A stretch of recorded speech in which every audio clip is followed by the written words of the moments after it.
mucayyooteen islaama ta'uuf dirqama cuuphamuu sin barbaachisu garaa haadhaatii uumamtee gabbahuu qofa si barbaachisa. Namni kun islaamummaa qaba jechuuf ati garaa haadhateetii keessatti uumamtee gaafa gabbaate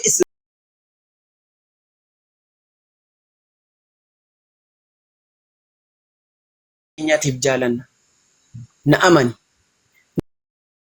Nageenyi rabbi isaanirra haa jiraatu. Iyesuus yoo jaalannee ergamaa rabbiin Israa'elitti erge jennee yoo amanuu baanne jannata hin seennu. Ulaagaan iimaanaa jaan keessaa takka tana. Tanaaf dirqama keenya giddeetaa islaamummaa teenya eeggachuu fi jannata barbaaduudhaaf rabbiin keenyatti dhiyaachuudhaaf sigala. Iyesuus Kiristoosis dabalatee nabiyyoota rabbiin erge hundaaf jaalachuun nurraa eegama. Sababa yoo jannata barbaanne yoo azaaba barbaanne Iyesuus jibbinee Nabi Muhammad jaalachuu takka Nabi Muhammad jibbinee Iyesuus jaalachuu. Hunda jannata seenennaan hunda walqixa jaalatta. Garuu hordofamuu jira. Abbaan hordoftu abbaa xumuraa goolabbiiti. Addunyaa guutuu ergame. Maasha Allah. Sun Nabi Muhammad salawaatu rabbii wa salaamu alayhi. Yoon itti si aansu jiraadhe. Iyesuus Kiristoos. Rabbiin jecha ajaa'iba. Dhugaa rabbii waan jedhuun qabutti baay'ee sanatti toltanii jirtanii. Baay'ee sin jaaladha. Baay'ee sin kabajaa. Innaa waan jedhuun qabu dhugaa baay'ee natti tolee jira barumsi keessanii eebbifamaa isin jedha. Innaa isin hordofaa isin jala jira waan ta'eef. Innaa Maasha Allah. Galatoon. Laala obboleettiitiyya waan takkaatu jira. Ergama Rabbi sallallahu alaihi wasallam sahiha hadiisa sahiha keessatti akkas jedhe. Nabiyyoonni hundinuu gamti tuutaan nabiyyootaa hundi obboleeyyanii jedhe. Haati teenya adda addaa taatu malee abbaan keenya uumaan keenya gartee hundeen takka jedhe. Isaan hundinuu bu'uura tokko irratti ergaman. Karaan kun karaa Rabbii tokkichaati. Karaa Rabbii tokkichaa kana Rabbiin abbaaf ifiifadhe uumee irra kaayyata.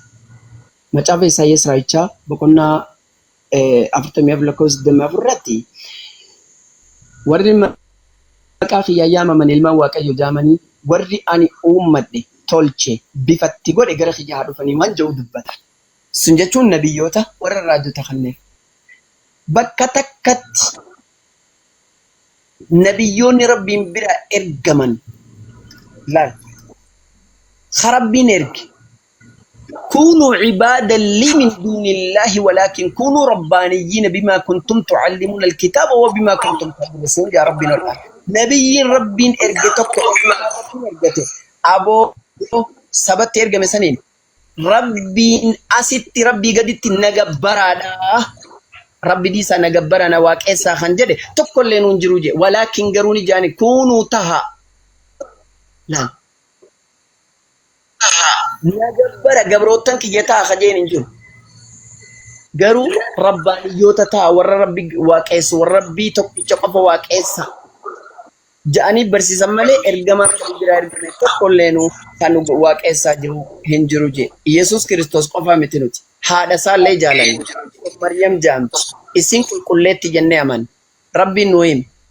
Akki jee suuraa Ambiyaa irratti suuraa دي تكفى دارتي والتي أحسنت فرجها فنفخنا فيها من روحنا وجعلناها وابنها آية للعالمين إسيك سالا إسي حرام الراتيفك انت لكل كله تندبري قرت دبر ما قبل تديري تكمبرنجين تنسق قال تكاما في قلبي جتشا قوتش واهم داسي حرام الراك سالا إسي تيفتو سنجي روحي نبرة جرتورا أمة تنير ركعته جرسيتي أفوجنيجي ilma mu'jizaan dandeettii teenyaan isirra argamsiifne isii fi ilma isiitis milikkata dandeettii tiyyaa takkaa jabeenya rabbii aalama kana addunyaa tana hundaafuu goonee je haadha isiitis Maryam nu biratti kabaja ulfina guddaa qabdi.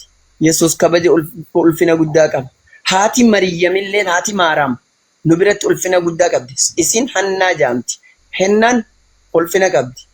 Abbaan Maryamillee Imraan jaam ulfina guddaa qaba. Nuti maatii san guutuu ni jaalanna. Dirqama maatii san guutuu Rabbii faarsuun nurratti eegama. Maryam arrabsinaan jannatan argattu. Anfixadhe nageenyi Rabbii isaan hundarraa haa jiraatu.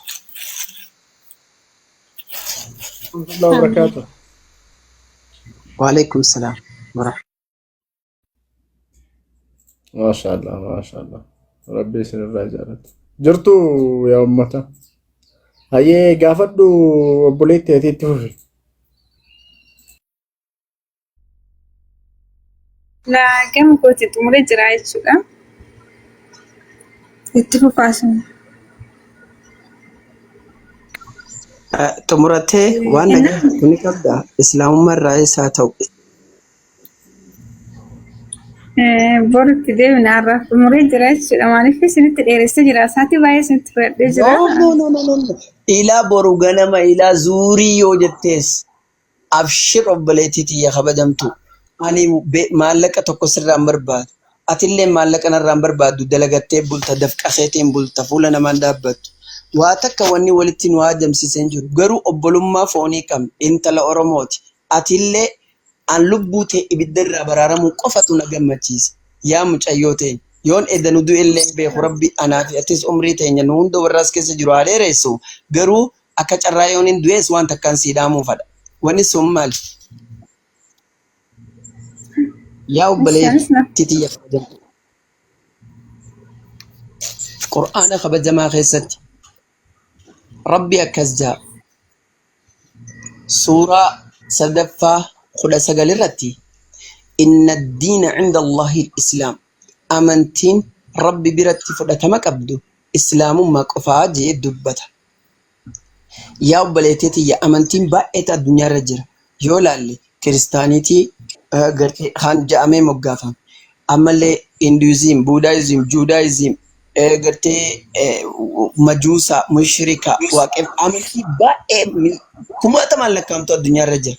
Garuu tun hundi akka jirtu rabbiinis numa arka ni dhagayallee yaaboo numa beekallee.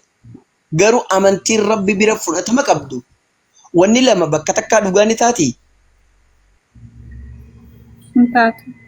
Waa lama keessaa takkumaa dhugaa miree. Tasalonqee irratti akkas jechuudhaan dubbata. Amantiin takka waaqayyoon tokkicha jee dubbata. Kanaaf jecha rabbiin immoo inna ad-diina 'inda Allahi al-islaam. Amantiin rabbi bira fudhatama qabdu takka qofa takkittiin islaamummaa qofa jee dubbata. Yaaboo amantiin islaamaa amantii tiyyaa qofaami tee qofaami. Amantii warra arraan tana jiruu fi boodallee jiraatu warra nu dura tureeti. Sun jechuun amantii irratti dhalatan. Yaa mucayyoo ta'e. Rabbi akkas jaa. Suuratul Ruum suuraa 30 aaya 30. فطرة الله التي فطر الناس عليها. جتش أجائبا أمنتي ربين إرتي نما أوميك أبدا جيد دبتا أمنتي سنتوكو ججيرون دندهوجا سنتو أمنتي كتيلا داجا إرن باين نمان بيخم ملي تانين إرتي نما أومي جيد دبتا جتش فطرة جو جتش ولادة جو جتش فطرة جو بكابوس because جتش ولادة جو جتش تكا دالتشو جتش جو جتش تكا تكا مولود تكاو قرتي ولادة جتش جام جتش تكشال جتش فطرة جو جتش وان كان في كيسة تيامتي الرقودة فكينيا دالتشو في أمامو جتش جامو يوغونني namni garaa haadhaa keessatti erga uumamee lubbuun itti godhamtee harki itti godhamee ijji itti godhamee sossoohuu jalqabee booda dhalata. Akkasumaami? Osoo garaa haadhaa keessatti uumamee miilli, harki, ijji, gurri, afaan, funyaan wanni hundi itti godhamtee lubbuun itti afuufamtee ilmoon osoon sossoohin dura ni dhalatti. No, hin dhalatti.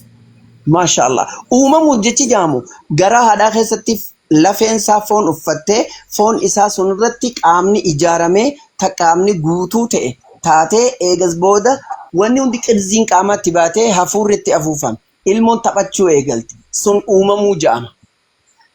Jechi dhalachuu jaamu immoo guyyaan baatii 9 fi ji'a 15 takka baatii 9 fi guyyaa 12 13 15 baatii 4 akka fedhe haa ta'u dhalachuu jechuun hoggaa guyyaan isaa dhume garaa haadhaatii gadi ba'uu jaama. Akkasumaami? Akkasuma. Maashaallah. Haati ilmoo nagayaan dhalte ilmoo dhalte jaamee beekama. Yoo nagaan hin dhalinii ilmoon karatti irraa baatee jedhama. Dhalteen jedhama. Fakkeenyaaf osoo ilmoon bakka hin gahin yoo dhiigni irraa ba'e dhalteen jedhan irraa baatee jedhan. Because ilmoon sun qaama guutuun hin dhalanne waan ta'eef dhiigatu beema waan ta'eef dhalteen jedhamu irraa bahee jedhama. Garuu ilmoon qaamni ijaarame guutuu yoo dhalatte jedhama. Dhalachuu jechuun gabba'u, uumamu jechuun osoo gadi hin baane dura uumamu. Waan uumameetu dhalata. Wanni hin uumamin ni hin jirtu. Fakkeenyaaf namni masheenaa jira, ka ilmoon dhalle. Amata 20-30 ka ilmoon arkan. Because garaa keessatti waan hin uumaminiif hin arkanne. Osoo garaa keessatti uumame takka ilmoon sun duutuu baha, takka dhiigatu irraa baha, takkaanuma dhalti. Akkasumaami? akkasuma. Kanaaf Rabbiin jecha dhalachuu jedhu hin jennu. فطرة الله التي فطر الناس عليها قرتي آمنتي ربين إرتي نما أومي جتون آمنتي جل كبا قدامي ساخي ست ربين نما أومي يو إيغا أومي أوما قوتو تي دعا دلتلي آمنتي سن إرتي أومي دعا دلتي الموسون جنة سنت واني أزابا سنجرو لا يو إيغا قبي دوئي في يو دوتون قباتي في يو جرتون قباتيس Uumaa Rabbiin irratti nama uume. Tanarratti isin uume je. Kan dhalatees uumamee dhalata. Kan dhalatinis osoon dhalatin uumamuu jedhama. Fakkeenyaaf naafiyatini dhalan. Dhalachuun gabba'u. Garuu dhalachuu dura ni uumamne. Gadaameessaa uumamnee dhalanne. Aadam garuu hin dhalanne. Aadam gadaameessaa keessaa been qabu ni uumame. Waan kanaaf aadamillee nu wajji jira jechuudha. Islaamummaa keessa. Because amantiin irra nama uume yoo je gadaameessaa keessa si uume, dhakarraa si uume, biyyeerraa si uume, samiirraa si uume, waan fedherraa si uumu. Islaamummaa irratti uumamtee jedhama. Maashaallah. Aadam islaamummaa irratti uumame garuu islaamummaan jiraata. Nuti islaamummaa irratti uumamne islaamummaan gad dhalannee hagarii guyyaa keessaa jijjiirate. Sahih hadiisa ergama Rabbi sallallahu alaihi wasallam sahih tokko jira. كل مولود يولد على الفطرة فأبواه يهودانه أو ينصرانه أو يمجسانه دائما قراها داتي قد بيد على تيجام مندينو إسلام مرة قراها داتي قبا جتشون إسلام مرة دلت قويا خسا هذا في أبان إنساني انقفوني تكا كريستانا تكا مجوسا تكا يهودا قولاني جي فكينيا أرثوذكسي أفراني ديرا في دوبرتيس خان قويا فرتما خان قويا سديتمتي چوباني كريستنا خاصا Osoon cuubamin dura kiristaanan jaamu. Akka peentetti ha cuuphameefi ha amane ha cuuphamee mootummaa gartee barabaraa seenaa jira. Yoon amanii yoon cuuphamin hin seenu. Kun immoo yaa mucayyoo ta'een islaama ta'uuf dirqama cuuphamuu sin barbaachisu garaa haadhaatii uumamtee gabbahuu qofa si barbaachisa. Namni kun islaamummaa qaba jechuuf ati garaa haadhateetii keessatti uumamtee gaafa gabbaate islaamummaa irratti baatee cuuphamuu sin feesisu nagayaan guddatta alhamdulillah. Yoo cuuphamte immoo islaamummaa isa irraa gara biraa jijjiiramtee jaama. Yoon cuuphamin islaamummaa irra dhalatte irratti guddatte jaama. Tanaaf dubbii xumuraa taniin ansiin jedhu ayata rabbii lamaanin si xumura. Suuraa 5 ayata 3. ورضيت لكم الإسلام دينا إسلام من أمنتي إسني توف أنا تو إسني جالتي نتو إسني فلاتي خجاو دبات إني تمرا قولبي سورة سدي كدا سورة الإمران سدي سديت مشان رتي أكن جتشون دبات ربنا الآن سبحانه وتعالى نمني لا إسلام من أله أمنتي برا برباد هجين إني هجتو تكرانك أبلمت gaafa hojiin gaariin sirraan qeebalamne maal taata ati guyyaa qiyaamaa warra khasaarirraa taata duba gartee guyyaa qiyaamaa warra hongee taaja yaa mucayyoo min cibaadati alcibaad ilaa ikhraaji rabbi alcibaaditti siyaam maal gabrootan waaqeessuurraa gabbartii gabrootanirraa gara gabbartii rabbii gabrootanii sun waaxidul ahadi maftaan jannataa shahadateen obboleetitoo خبر بعد خشاف لدو ربي لبوته إبدرها برارو أتي وبليتيتيا أن أمسخي سينجه تنجر فلان أنتيتي آمين آمين بكم عشان يقول كان دربا وان المنامات تمن ينجرو بارك الله فيكم ربي سنا بركتشي أستاذ ربي أمري سنا ديرسو بيكم سلي أكسو مكانو فيت توجتن نمكان اللي آمن ربي سني فاده بلو Ati kiristaana sister. Eeyyaan kiristaana garuu akkaawuntii nama biraatiin seeni. Okay. Ay akka dhuftee dhaggeeffadhu baay'ee gaariidha. Gaafadhullee. Ammallee gaafadhu waan gaaffii sitti ta'u jiraate gaafadhu sii deebisan inshallah. Inshallah gaafadhu carraa khayfitti itti fayyadamii waan islaamummaa keessatti agarti. Waan irraa jibbite, waan siin ta'in, waan dhageesse, waan si gakkutuu dide yoo jiraate gaafadhu akkuma ati kabajaa jaalalaan gaafatte illee akkuma sunis si deebisa. Yoo ati nu arrabsitellee eebbifame siin jaa si deebisa inshallah. Har'a carraa kana fayyadamadhu obboleettii kee. No, maaliif asirratti arraba hin barbaachisu? Maaliif kan dubbachaa jirru dhimma lubbuuti waan ta'eef tapha miti yookiin qoosaa miti waan ta'eef dhimmi kun dhimma lubbuuti jechuudha. Ani jechuun bakka walamachuuf osoo hin taane yennaa jara keenyan jechuudha. Kiristaanaa fi yeroo wal falmitan asirratti namoota keenya baay'een taazabaa jechuudha. Maaliif akka dandeetti akka foonitti miti kan dubbatamu jechuudha kan barsiifamu barachuu yoo dhufan ta'e baratanii galuu barsiisuu dhufan yoo ta'e waan qabasan barsiisanii galuudha malee asirratti wal falmuu wal mormuun hin barbaachisu. Maaliif dubbii macaafni jedhu san jallisuunis itti dabaluunis irraa hir'isuunis hin barbaachisu jechuudha. Wanta macaafni dubbate san dubbatanii bu'uu qabu malee asirratti jecha hin taane darbachuun hin eeyyamamu jechuun waaqayyo biratti illee fudhatama hin qabu namni akkasii jechuudha. Kanadha garuu ani dhugaa rabbii dubbachuu fi wanta isin jedhu hin qabu. Baay'ee isinitti gammadee jira jechuudha. Waaqayyoomti isin haa eebbisu, rabbi isin haa eebbisu. Hubannaa kana caalu kanarratti hubannaa kana caalu isiniif haa dabalu. Baay'ee isaan isin kabajaa, baay'ee natti toltanii jirtu. Innaa sinan hordofaa isinin jedha, isinuma biraan jira, waluma bukkee jirra waan ta'eef wal hordofnaa isinin jedha itti fufuu dandeessu. Jabaadhu obboleettii akhiir illee dachaa keenya eebbifame bii arraa dhageessitan garuu mee itti yaadi atummaa naa dhoka. Yaadaan qabadhu mee yaadaan qabi tole. Tole dhugaa sirriitti yaadaan qaba ishii yaada koo rabbiin kiyya ni danda'a atillee onnee ta'e ani obboleessa keeti mee du'aan si godha. Aamin na jalaa ni jettaa laata? Nan jira dhugaa maal jechuudha. Yaa Rabbi kiyya ati min dhukkubsa. Yaa Rabbi obboleettii kiyya kana. Yaa mucayyootiin Rabbi onnee kee tawxiidaaf Rabbi si yaabame. Amiin.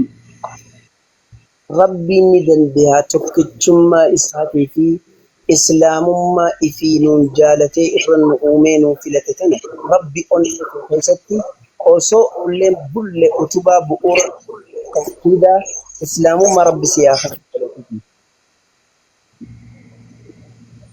Amiin karaa dhugaatti fedhi na abuus. Akkana karaa dhugaadhaa fakkeenyaaf karaa diriiraa beekaa yaa mucayyoo teenya Rabbi akkas jechuudhaan dubbata wallahi waan ajaa'ibaa filaa qabaattee waliin ilaaluullee ni dandeenya. Suuraa Qur'aana suuraa Shu'araa keessatti Rabbiin waan bareeduudhaan gaarii tokko nu jira. Betul bersisa dari tokko kan Nabi Muhammad sallallahu alaihi wasallam nama akan ini kan jauh irra ini kemal bersisa Messi apa soal itu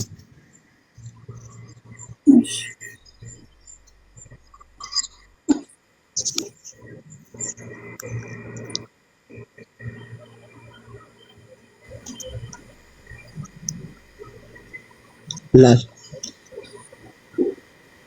Siif mul'ataami? Naa mul'ata. Akki jee ilaale. Akkasumas Qur'aana ruuxii keenya irraa ta'e gara keetti buufnee wahii goone. Kitaabaa fi iimani maal akka ta'an kan beektu hin turre garuu laal. Ifaa gabroota keenya irraa nama feene ittiin qaceelchinu si goonee isa goonee atis gara karaa qaceelaatti نيكا تشيلتا جي النبي محمد صلوات ربي وسلامه عليه غرا خراكا تشيلاتي نيكا تشيلتا خرانكا تشيلان سونك اينيوتي خراخان صراط الله الذي له ما في السماوات وما في الأرض ألا إلى الله تصير الأمور خرا ربي وانتدتي خيس جرتو في ونسمي خيس جرتو هندنو تن إسات نيكات الجتا لا أجيا بمي هندنو قرم ربيتي تناف نبي محمد صلوات ربي وسلامه عليه إنسان أين يده إنسان نما خرا أتيلا خرا ربي تقبتشا وكذلك أوحينا إليك روحا من أمرنا ما كنت تدري ما الكتاب ولا الإيمان ولكن جعلناه نورا نهدي به من نشاء من عبادنا وإنك لتهدي إلى صراط مستقيم لا تناف جتشا نبي محمد خرادي ريرات خنكتشيل بوياتك أني واكن جن بوياتك أني نما قرت إفتول من كب بوياتك بونا دادمي وان إدم وان فادين نما ساتر راه سيمبيو إني فد ربي ترى دبت وان جرا واقيون جرا ساتي وحي قد ملء فد لبو ساتر ران دبت سورة شنتم سدي سورة نجمة وما ينطق عن الهوى إن هو إلا وحيها فدا ساتران دبت وان قرت ربين دبت جين اتهمي وحي تقول لك فدبت تناف جتا أني دعاية كوبلي سانغفاتي سيقولوا ربين كي يقرأ إسلام ما ربي سيحافظ أنيتي ربين أوبينا قولوا ربي توحيدا فنيتي أبن آمين جيمي آمين إن شاء الله. وعلى ذلك بك سبحان ربك رب العزة عما يصفون وسلام على المرسلين والحمد لله رب العالمين يا عزيز يا كريم يا الله فتن يا ربك يا دواي نافع قد بسو